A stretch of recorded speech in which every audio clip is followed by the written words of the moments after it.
Government is back. Senator Elizabeth Warren, the alleged progressive, spoke with Chuck Todd the other day, and she said that it's about time the U.S. moves forward with a central bank digital currency, a CBDC.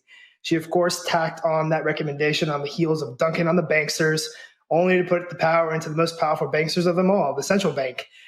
At least those guys aren't corrupt, right? Clearly, these politicians and important people don't listen to the things I have to say because for like the 1 millionth time, digital is not the operative word here. Warren said that our world is moving digital, so we need this. God, do we not remember Jerome Powell or whoever it was on 60 Minutes saying that we print it digitally and we do that by buying treasuries and actual currency by moving stuff around in an Excel sheet, something like that, right? That's digital.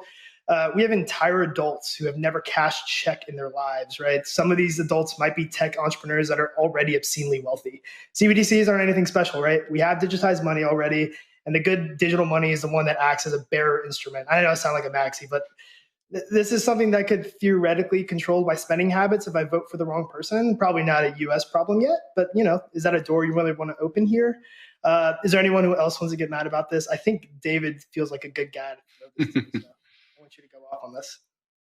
I mean, I think we'll all get mad about this to one degree or another, but just to sort of for anybody who's a viewer who's not intimately familiar with all these debates already, the real problem with this proposal is that a CBDC, which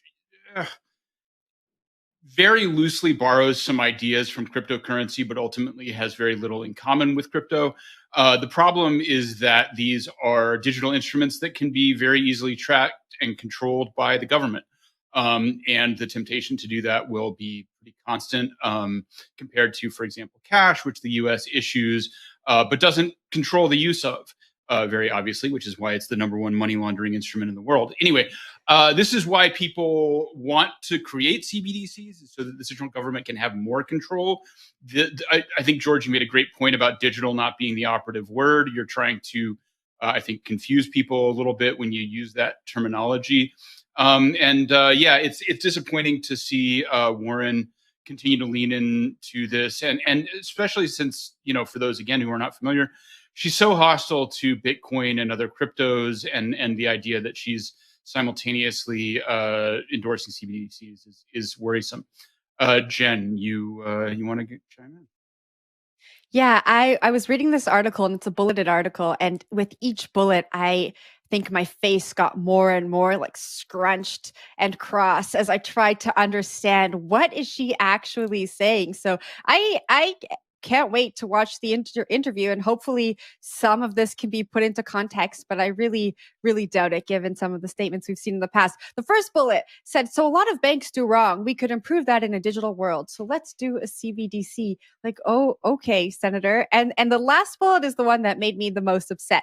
It says, this decade's real estate bubble is cryptocurrency. The whole digital world has worked very much like a bubble works. It's moved up on the fact that people all tell each other that it's going to be great. I mean, I think it's moved up on the technology, the opportunity, and the value that it provides people, but none of that was mentioned. And so this just was an upsetting way to start the show. But Zach, what did you take away? I'm going to bounce it down to David. I saw his hand go up. I'm sensing a spicy take. David, take it away. Yeah. So, that particular quote from Warren is particularly interesting, right? She says, banks do bad things. Let's use a CBDC to stop that. That actually has some validity.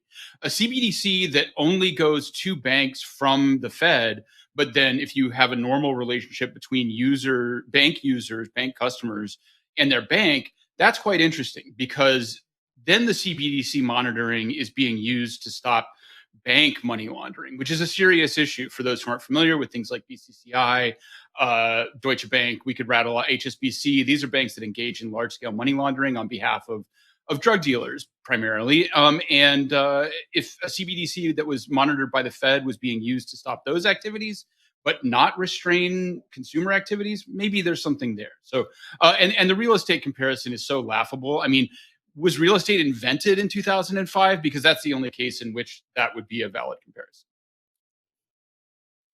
It is very strange to see Warren become really a chief opponent of digital assets. And I think the idea that a CBDC is something that is amenable to her is interesting. I don't know. I don't see this as being I don't see this being the silver bullet to her, longstanding qualms with the banking sector and some of its excesses. So the idea that this could be something that would fix that, I don't know. Even if like at the wholesale CBDC level rather than the retail CBDC level, maybe there's something there, but it does seem to be an odd voice advocating for a technology that I think in the US is still a ways away, right? We've seen the Boston Fed research some of this stuff. We've seen the SF Fed, I think, provide a little bit of research, maybe even this week.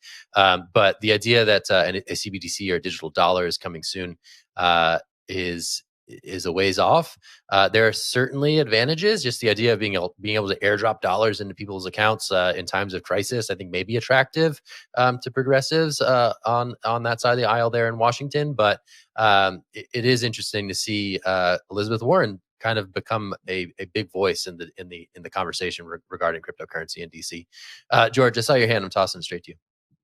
Yeah, I guess last point. I didn't really even think about non-retail when this came up, just because I'm a retail person and that's what I thought about. Bitcoin's the people's money.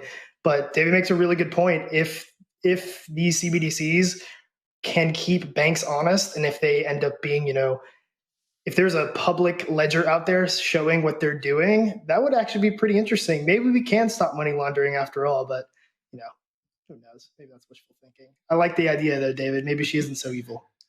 I mean, I think this is the best case scenario that will never happen, right? We issue a CBDC that has complete privacy for individuals and stops banks from doing bad things. That's the perfect combination of things that nobody who has any actual power will ever go for. So applause to Elizabeth Warren, I guess.